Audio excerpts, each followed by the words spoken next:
గాంధీ భవన్ వద్ద హైటెన్షన్, నిరుద్యోగులను అరెస్ట్ చేసిన పోలీసులు. ఉద్యోగ నోటిఫికేషన్ విడుదల చేయాలని డిమాండ్. అల్పపీడనం ఎఫెక్ట్ నేడు పలు జిల్లాలకు భారీ వర్ష సూచన వెల్లడించిన ఐఎండీ శాఖ అధికారులు.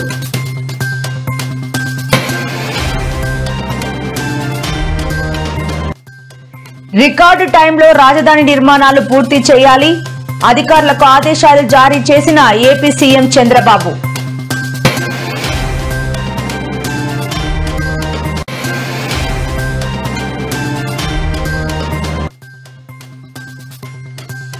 తెలంగాణ ఆర్టీసీలో ఆధార్ అడ్డంకి, ఉచిత బస్సు ప్రయాణంపై కొత్త షరతులు.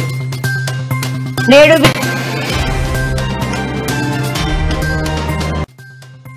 విజయవాడలో ఎలక్షన్ కమిషన్ కార్యాలయం వద్ద వైసీపీ ఆందోళన, ప్రజాస్వామ్యాన్ని కాపాడాలంటూ వైసీపీ నేతల నినాదాలు.